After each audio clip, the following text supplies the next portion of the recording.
देखो बेटा इसको आप लिख सकते हो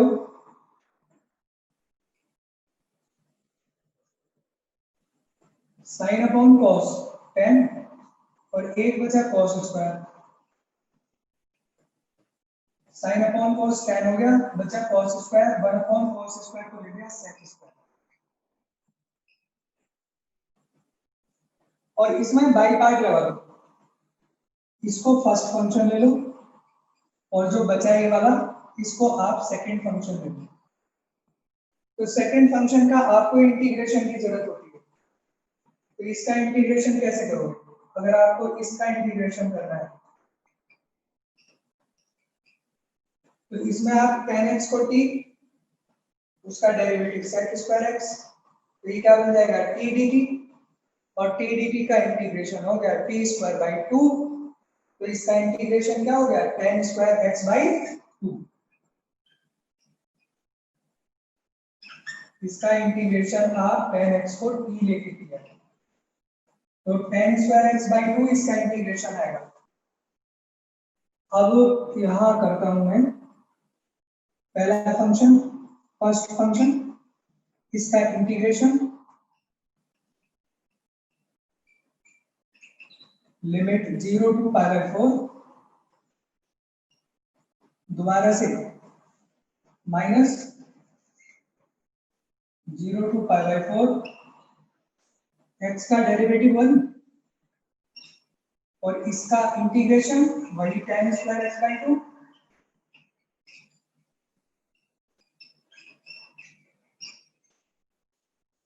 इसमें पाई बाई 4 अब लिमिट लगाओ, पाई बाई 4 ये हो गया पाई बाई 4,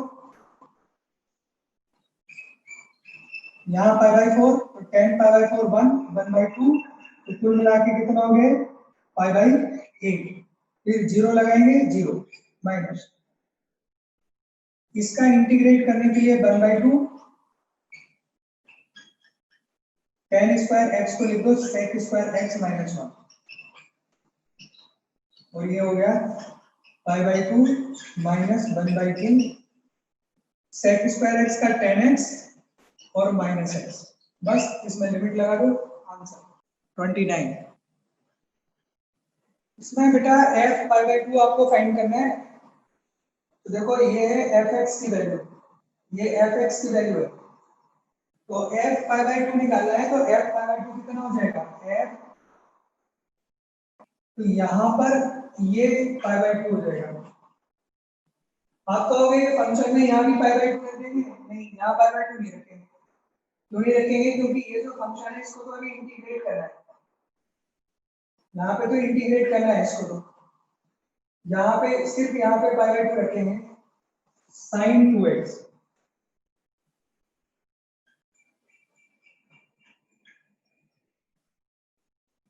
क्योंकि जो इंटीग्रेशन की वैल्यू आएगी ना इसकी, इंटीग्रेशन की वैल्यू में जब लिमिट लगाएंगे तब आएगी वैल्यू, दोनों वैल्यू आएंगी ना 0 पाई बाई 2 इंटीग्रेट करके, क्योंकि जैसे फंक्शन होता है यहाँ से यहाँ तक, जब उसका कर्व बनाते हैं तो 0 से पाई बाई 2 यानी 0 से लेके यहाँ तक फंक्शन है, तो उसका उस कर्व के नीचे का एरिया फाइंड करना होता है इंटीग्रेट करके, तो सीधे यहाँ वैल्यू रख देंगे तो फंक्शन की वैल्यू आ जाएगी, जबकि हमें फंक्शन की वैल्यू थोड़ी निकालनी है, हमें तो जो कर्व बनेगा इसके और इसके बीच में और कर्व के और एक्स एक्सिस के बीच का एरिया को रिप्रेजेंट करता है।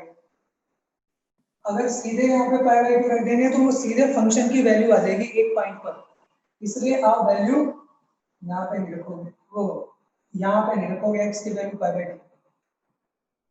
अब आप ये देखो, एक मैंने आपको प्रॉपर्टी बताई थी सीधी कि x में आप यहाँ पे डिवाइड कर दो 2 से, तो 2 से डिवाइड करने पर यहाँ भी डिवाइड करना पड़ेगा आपको, यहाँ भी डिवाइड करना पड़ेगा, और यहाँ पे आपको मल्टीप्लाई करना पड़ेगा, ये 0 हो जाएगा और यहाँ मल्टीप्लाई करके पाई हो जाएगा और ये sin x बन जाएगा।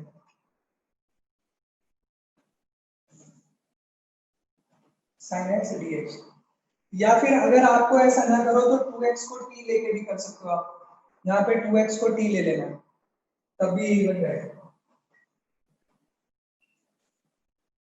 अब आप ये देखो सबसे पहले हमें इसको सॉल्व करना पड़ेगा साइन एक्स को। ये 0 से पाई है, यानी x की वैल्यू 0 से पाई चल रही है। अब x की वैल्यू 0 से पाई है, आप जानते हो कि जो ग्रेटेस्ट इंटीजर है इसकी वैल्यू क्या होती है? कोई भी इंटीजर होती है, कोई भी इंटीजर होती है।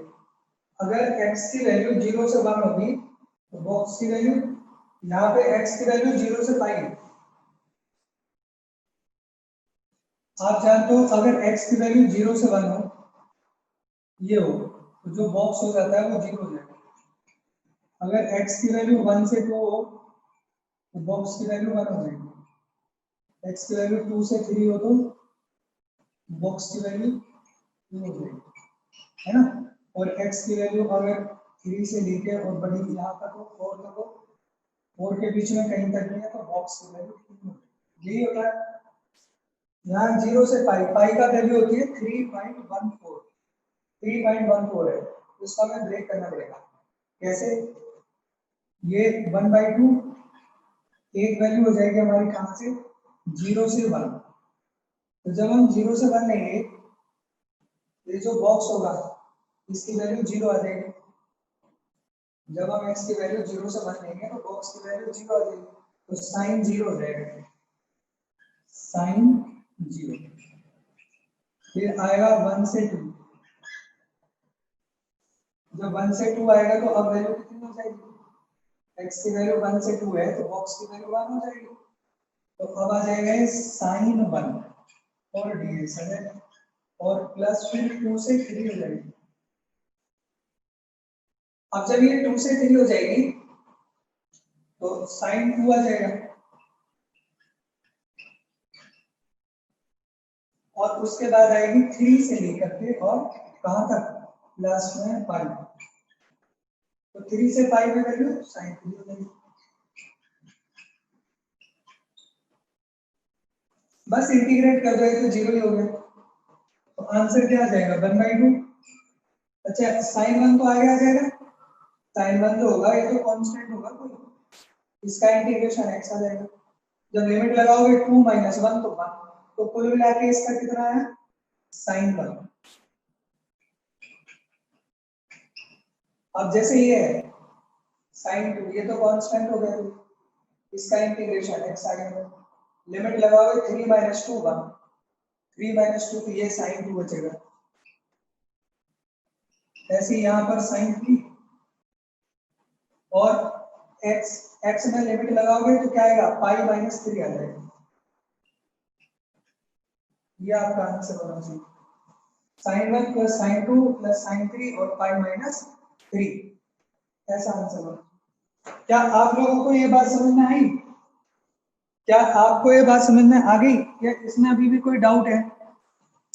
कोई डाउट है किसी बच्चे को? क्वेश्चन 27।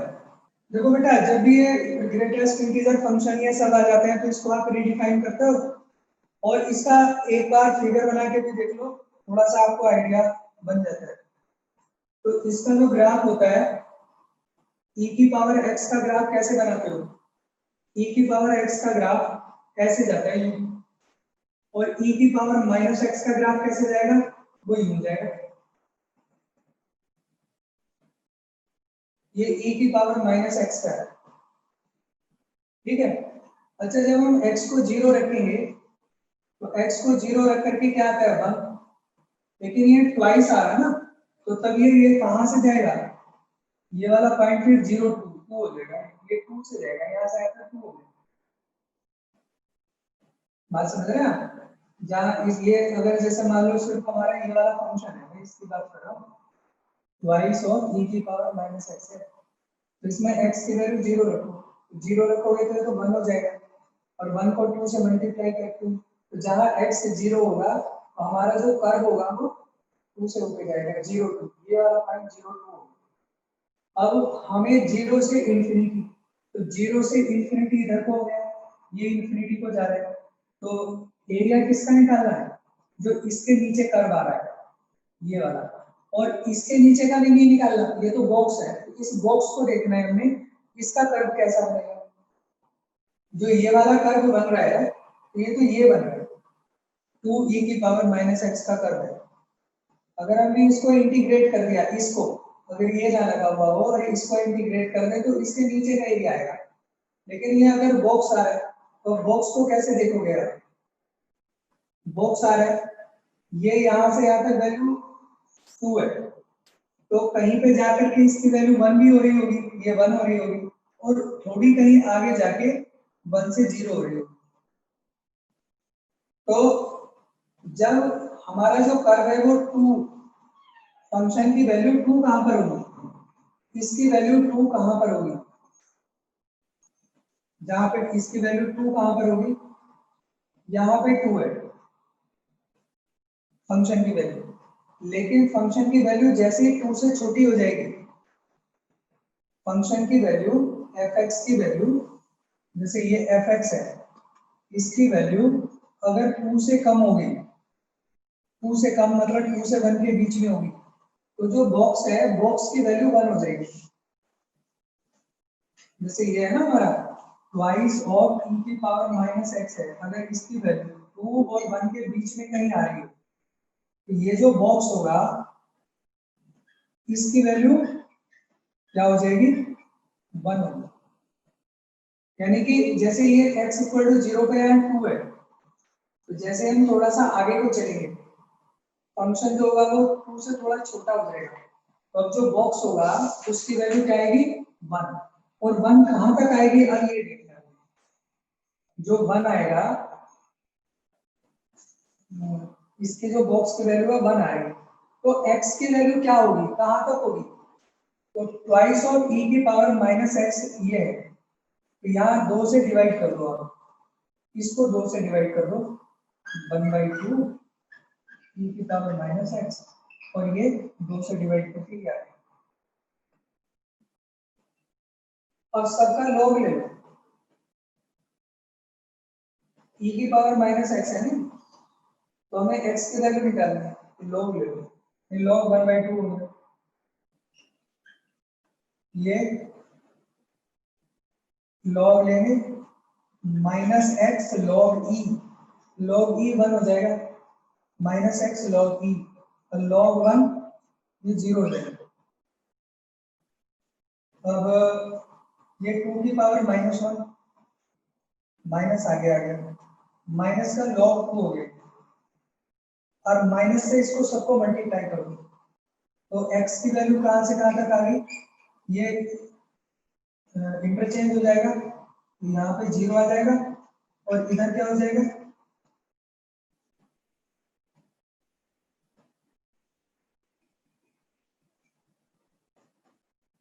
ये हो गया ना log 1/2, 1/2, तो 2 ऊपर चला गया, 2⁻−1, माइनस आगे आ गया तो माइनस log 2 हुआ ना, यहाँ पे माइनस log 2, ये log 2, यानी x की वैल्यू 0 से log 2, जब x की वैल्यू 0 से log 2 होगी तब बॉक्स की वैल्यू क्या होगी? 1 होगी, यानी x यहाँ से 0 से log 2 कहीं यहाँ पे रहा होगा, कि यहाँ से यहाँ तक का, यहाँ से यहाँ तक x की वैल्यू के लिए, तो हम कैसे ब्रेक करेंगे इसको?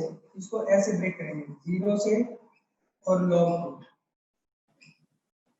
फिर ट्वाइस ऑफ e⁻x, जो इसकी वैल्यू होगी वो 1 हो जाएगी, और प्लस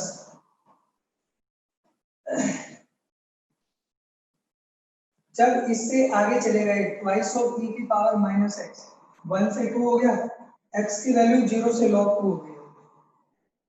अब बात आती है, अगर हम ये जो हमारा कर्व है इसकी वैल्यू 1 से छोटी हो जाएगी, जैसे अभी तो हम 2 से और 1 के बीच में ले रहे हैं ना हम कर्व की वैल्यू, अगर इस कर्व की वैल्यू देख लो यहाँ पे बता रहा हूँ, जो f(x) की वैल्यू है, और अगर ये वैल्यू 1 से अगर छोटी होगी,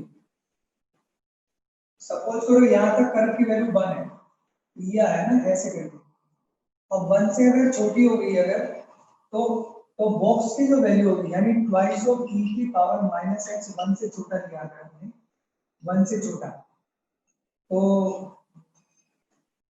0 को टेंड कर रहा होगा, तो तब इस बॉक्स की जो वैल्यू होगी ट्वाइस e की पावर माइनस x, तब तो जीरो ही हो जाएगा, 1 से छोटा कुछ भी हो।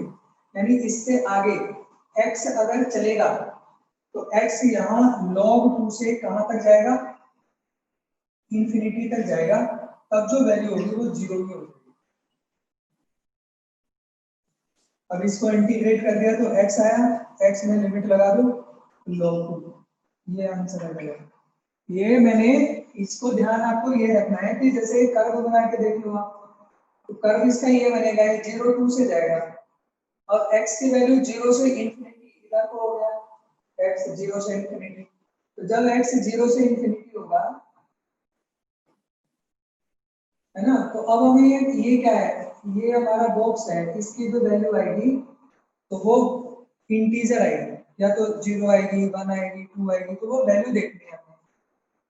अब इसकी यहाँ से जो कर्व है fx है, fx की जब x इक्वल टू 0 है तो fx जो है वो 2 है, और जैसे ही x आगे चलेगा 0 से बड़ा होगा तो fx डिक्रीज हो रहा है, डिक्रीज हो रहा है तो वो 2 से कम हो जाएगा। तो fx अगर 2 से कम हो जाएगा तो बॉक्स की वैल्यू जो आएगी वो 2 से कम है ना, तो 1 आएगी। अब आपको ये चेक करना है कि 1 कहां तक आएगी। ये तो ठीक है कि fx जैसे ही 2 से थोड़ा छोटा होगा, fx 2 से जैसे ही छोटा होगा, ये 2 से छोटा होगा तो बॉक्स की वैल्यू 1 आएगी। अब आपको चेक ये करना है कि जो 1 आएगी तो x क्या होगा उस समय पे, तो x क्या होगा, देखो ये हमारा 1 से 2 है तो इसको 2 से डिवाइड कर दिया, e की पावर माइनस एक्स आ गया, लॉग ले लिया, ये आ गया, माइनस से मल्टीप्लाई कर दो, ये दोनों इंटरचेंज हो जाएंगे, x पता लगेगा। यानी x अगर 0 और log 2 के बीच में होगा तो बॉक्स 1 होगा, यानी यहां से यहां कहीं पर होगा, तब इस बॉक्स की वैल्यू 1। तो इसका ग्राफ ऐसे बनेगा, एक तो यहां से लेके चलेगा और ये लाइन आएगी ऐसे 1 पर, और उसके बाद यहाँ से लेके यहाँ से जो लाइन आएगी वो यहाँ से यहाँ तक ये सब जीरो आएगा, जीरो हो जाएगा इंफिनिटी तक। क्यों?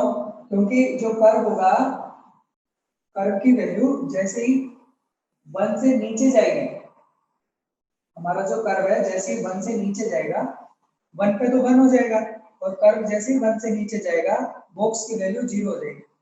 यानी यहाँ से आगे जैसे ही बढ़ेगा कर्व तो हमारी वो पूरी वैल्यू जीरो हो जाएगी।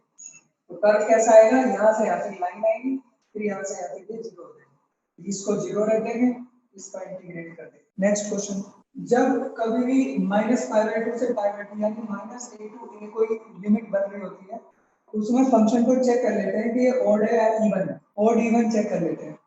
तो minus a to a property होती है कि अगर ये इवन फंक्शन है, मॉड ऑफ x तो इवन है, ये भी इवन है, तो अगर इवन फंक्शन है तो क्या बन जाएगा, ट्वाइस 0 टू पाई बाय 2 बन जाएगा, और मॉड ऑफ x हो जाएगा।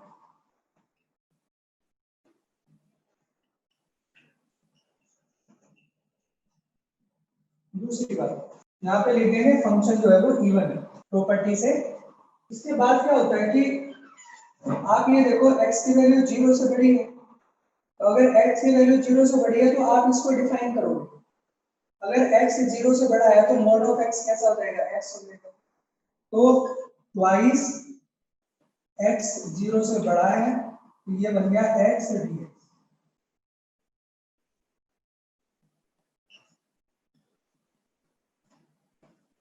और जब कभी x आ रहा हो तो x को एलिमिनेट करते हैं, x को एलिमिनेट कौन सी प्रॉपर्टी से करते हैं, a माइनस एक्स। तो इसे अगर मैंने i लिया तो a माइनस एक्स करेंगे, ये पाई बाय 2 माइनस एक्स हो जाएगा,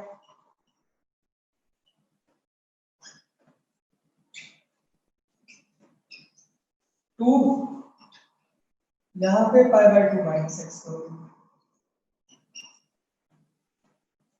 तो कितना आया सॉल्व करके,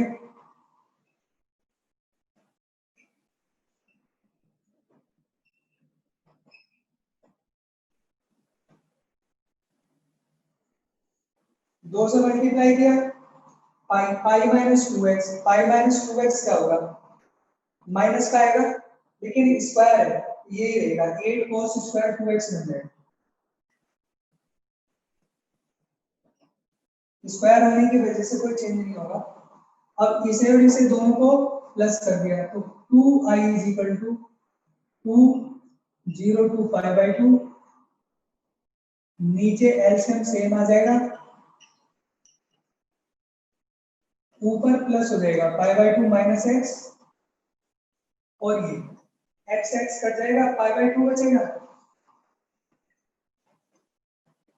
और इस वाले 2 से चलो ये काट दो। तो अब आ गया आपके पास पाई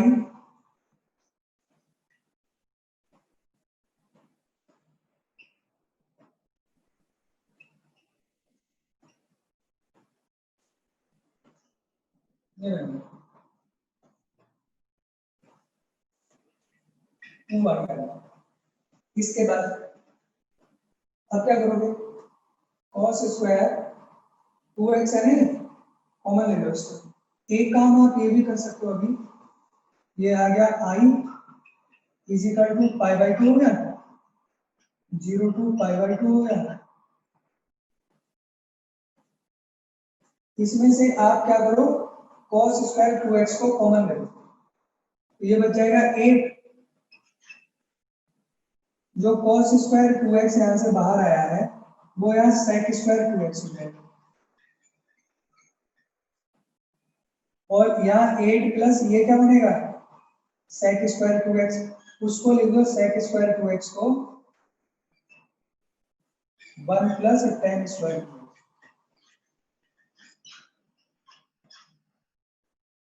और अब आप एक काम और करो, इसको 2 से डिवाइड कर दो x को, या 2x को t ले लो, तो तब ये क्या बन जाएगा, 2x को t लेके या 2 से डिवाइड करेंगे, तो 2 से अगर हम डिवाइड कर रहे हैं, डायरेक्ट कर रहे हैं, तो ये पाई बाई 4 यहाँ भी डिवाइड होगा, यहाँ पर मल्टीप्लाई हो जाएगा, ये sec स्क्वायर x हो जाएगा, ये 9 प्लस tan स्क्वायर x हो जाएगा। अब एक काम और करते हैं, 0 से 2a वाली प्रॉपर्टी लगा दो। 0 से 2a वाली प्रॉपर्टी क्या होती है, अगर ये fx है, ये 2a है, तो x को रिप्लेस करोगे 2a माइनस एक्स, यानी x को रिप्लेस करोगे पाई माइनस एक्स से। तो जब x की जगह पाई माइनस एक्स रखेंगे तो कोई चेंज नहीं होगा, सेम रहेगा, सेम रहेगा, तो तब इसमें प्रॉपर्टी लग जाएगी पाई बाई 4, ये ट्वाइस हो करके 0 to pi by 2 sec square x, और नीचे 2 प्लस 9 प्लस tan स्क्वायर। तो अब ये बिल्कुल सिंपल है, इसमें tan x को t रखो, जब आप tan x को t रखोगे तो secant square x dx dt हो जाएगा, तब ये क्या बन जाएगा, लिमिट क्या रहेगी, जब x को 0 रखेंगे तो t 0 ही आएगा, जब पाई बाई 2 रखेंगे इंफिनिटी आएगा, ये क्या बन जाएगा dt, ये 9 प्लस t स्क्वायर। अब इसमें फॉर्मूला कौन सा लग गया, a square plus x square 1 by a,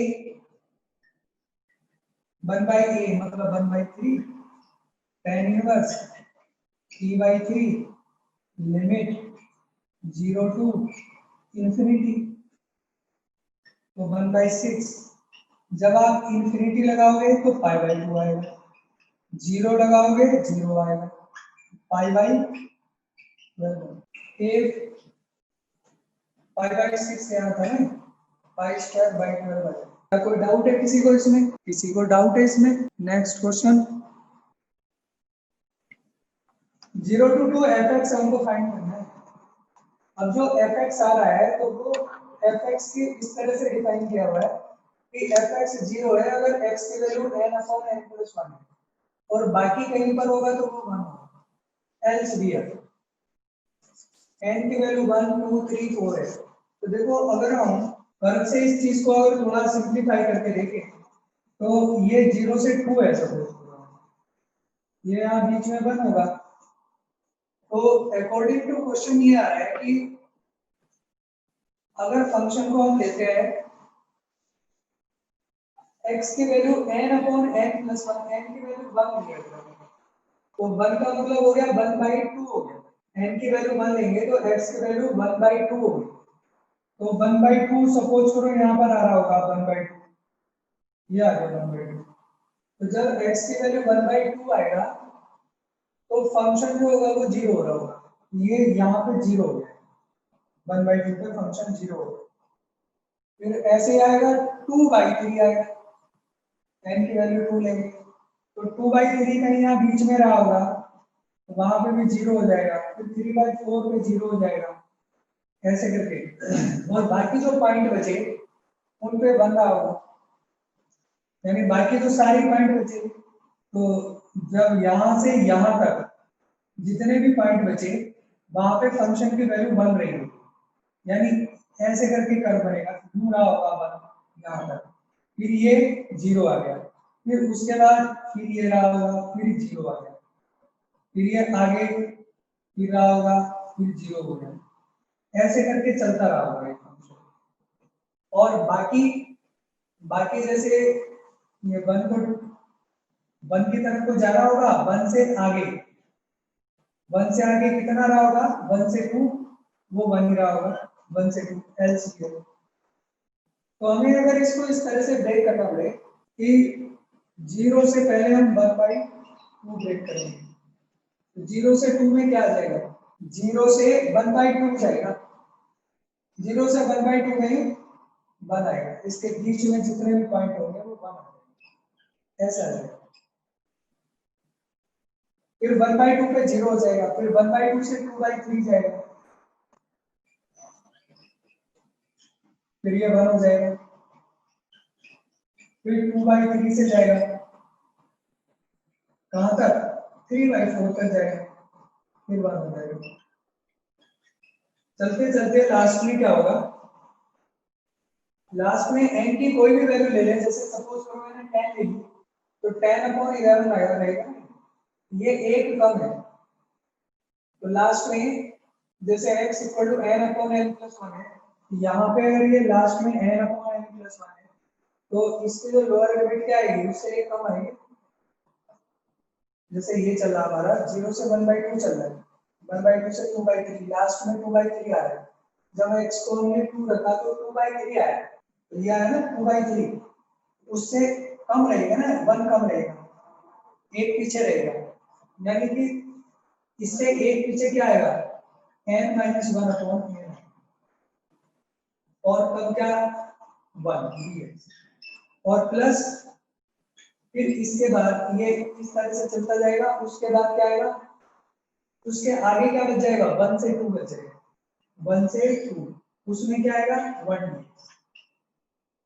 बस इंटीग्रेट कर दो इसको, इंटीग्रेट करेंगे तो यहाँ x आएगा, तो लिमिट लगाएंगे तो 1/2 ही आएगा, फिर यहाँ पर x आएगा 2/3 माइनस 1/2 आएगा, फिर यहाँ पर 3/4 माइनस 2/3 आएगा, और यही लास्ट में यहाँ पर है, लास्ट में क्या आएगा, ऐसे ये 1/2 2/3 1/2 3/4 2/3 प्लस लास्ट वाला क्या आएगा, ये लास्ट वाला n/n+1 माइनस ये, और प्लस यहाँ पे क्या आ जाएगा, x लिमिट लगाएंगे 2 - 1 1 आ जाएगा, ये सारे कैंसिल हो रहे हैं, देखो 1/2 2/3 सब कैंसिल होता है, 3/4 ये भी कैंसिल हो जाएगा, सिर्फ ये बच जाएगा n/n+1 और +1, एलसीएम भी लोगे तो n+1 और ये n+2, ऐसा कुछ बच जाएगा। और इसमें एक चीज और होगी ना, n की वैल्यू 1 2 3 4 ये n इंफिनिटी तक जाएगा, अगर n इंफिनिटी जा रहा होगा तो n इंफिनिटी कॉमन ले लो, इसमें से n कॉमन लिया अगर मान लो, तो क्या बच जाएगा कॉमन लेके? 1 2 by n, 1 plus 2 by n और 1 प्लस 1 बाई n, और इसको इन्फिनिटी रखते हैं तब तो 1 ही आ जाएगा, इसकी वैल्यू तो 1 ही आ गई। अब इसमें n इन्फिनिटी लेना पड़ेगा क्योंकि n का पता नहीं ना कहाँ तक जा रहा है, 1 2 3 4 इनफाइनाइट तक जाएगा, तो n को इन्फिनिटी लेंगे इसमें, तो यहां से n कॉमन ले लो, इसमें से कॉमन लेंगे सिर्फ, और ये 1 है सीधा, n कट गया। अब इसमें 1 बाई इन्फिनिटी 0 हो गया तो 1 हो गया, 1 ये हो गया, 1 ये हो गया, 2 इसका आंसर आना चाहिए। अब इसमें बताइए कोई डाउट है? स्प्लिट कैसे किया है? देखो स्प्लिट तो हमें दे रखा है ना, स्प्लिट हमको ये दे रखा है कि fx की वैल्यू 1 होगी और 0 होगी, दो वैल्यू होंगी fx की। 0 कब होगी? जब n को अगर हम 1 लेंगे तो 1 लेने पे 1 बाई 2 बनेगा, यानी x की वैल्यू 1 बाई 2 होगी, x की वैल्यू 1 बाई 2 पे fx 0 होगा। इसका कर्व ऐसे बना के देख लो ना, सपोज करो ये 1 है और ये 2 है, बड़ा बड़ा ले लिया है, तो इसने कहा है कि अगर x की वैल्यू, अगर x की वैल्यू, हमें n की वैल्यू 1 2 3 4 इनफाइनाइट वैल्यू हो सकती है, अगर n की वैल्यू 1 लेंगे तो ये 1 बाई 2 होगा, ये 1 बाई 2 होगा, यानी x की वैल्यू 1 बाई 2 होगी तो fx 0 होगा, तो यहाँ पे 1 बाई 2 पे ये हुआ ना, तो 1 बाई 2 पे fx 0, तो ये आ गई वैल्यू। अब अगर n की वैल्यू 1 है, x की वैल्यू 1 बाई 2 है, fx 0 होगा, तो बाकी केस में क्या होगा? बाकी जितने भी पॉइंट बचे वहां पे 1 होगा, यानी अगर x 1 बाई 2 पे तो fx 0 होगा, बाकी ये यहाँ से आकर जितने पॉइंट बचे वहां पे fx की वैल्यू 1 होगी, तो 1 कहाँ पर होगा? ये सपोज करो 1 होगा, यहाँ पे ये fx 1 है तो 1 होगा, तो यहाँ तक ये कर्व बना ना, ऐसे बना x इक्वल टू 1 बाई 2 पे तो 0 हो गया, बाकी सब पे 1 हो गया। अब उसके आगे n की वैल्यू 2 लेंगे तो 2 बाई 3 हो जाएगा, तो अब x की वैल्यू 2 बाई 3 कहाँ पर होगी? कहीं यहाँ पर होगी, तो यहाँ पे fx 0 हो गया, बाकी जितने भी पॉइंट्स आएंगे वहां पे 1 रहेगा, तो ये कर्व ऐसे चलेगा। फिर आगे 3 बाई 4 हो गया, 3 बाई 4 पे फिर ऐसे चलेगा, फिर क्या होगा? 3 बाई 4 से 4 बाई 5 होगा, वो यहाँ पर होगा, फिर ऐसे चलेगा, 4 बाई 5, 5 बाई 6, 6 बाई 7, तो ये 1 को टेंड करेगा, कहाँ तक? इनफाइनाइट, n की वैल्यू इनफाइनाइट होगी, ये छोटा होता चला जाएगा, ऐसे ऐसे ऐसे 1 की ओर टेंड करेगा, n की इनफाइनाइट वैल्यू होगी। तो अब हमें इसका एरिया निकालना है, तो एरिया कैसे निकलेगा? यहाँ से लेके यहाँ तक ब्रेक करना पड़ेगा, इसका एरिया निकलेगा, फिर इसका एरिया निकलेगा, फिर इसका निकलेगा, फिर इसका निकलेगा, फिर इसका, ये सारे रेक्टेंगल्स का एरिया निकलेगा, तो वो कैसे ब्रेक करना पड़ेगा ना यहाँ से आते ये को, क्योंकि कंटीन्यूअस नहीं है ना फंक्शन। अगर हमारा 0 से 2 तक हम डायरेक्ट तब निकाल पाएंगे, या 0 से 1 तक तब निकाल पाएंगे जब कंटीन्यूअस होगा, कंटीन्यूअस तो है नहीं, 1 बाई 2 पे ब्रेक हो रहा है, यहाँ पे 2 बाई 3 पे ब्रेक हो रहा है, 3 बाई 4 पे हो रहा है, तो हमारे सारे पॉइंट पे 0 से लेके 1 तक कंटीन्यूअस नहीं है, अगर कंटीन्यूअस होता तो सीधा 0 से 1 तक निकल जाता, अब कंटीन्यूअस नहीं है तो हमको ब्रेक करना पड़ेगा, कैसे? 0 से 1 बाई 2, क्यों? क्योंकि 1 बाई 2 पे डिसकंटीन्यूअस है, तो 0 से 1 बाई 2, फिर 0 से 1 बाई 2 के बीच में क्या आएगी वैल्यू? जितने भी पॉइंट आएंगे उनके 1 आएंगे, दे रखा हमको, ऐसे ही फिर 1 बाई 2 से 2 बाई 3, 2 बाई 3 से 3 बाई 4, फिर n माइनस 1 से n प्लस 1, क्योंकि लास्ट ये इस तरह से होता जाएगा। अब इसको इंटीग्रेट कर दिया, कुछ कट कटा करके ये बच जाएगा। अच्छा ये जो जाएगा जब n इनफिनिटी होगा, ये तो 1 को टेंड करेगा यहाँ पर, फिर 1 से आगे 1 से 2 तक, 1 से 2 तक क्या होगा? 1 से 2 तक तो 1 ही रहेगा, सारा ये रहेगा, 1 से 2 तक कंटीन्यूअस है, क्यों? क्योंकि आगे जो वैल्यू होगी ना, ये 1 को अप्रोच करेगी वैल्यू, ये 1 से बड़ी कभी नहीं होगी, 1 से आगे जितना भी होगा वो कंटीन्यूअस होगा, इसलिए उसको हम आगे 1 से 2 तक इंटीग्रेट कर दिया। 1 से 2 तक डायरेक्ट इंटीग्रेट कर दिया, उसको ब्रेक नहीं किया। तो बेटा ये क्वेश्चंस करके लाओ आप।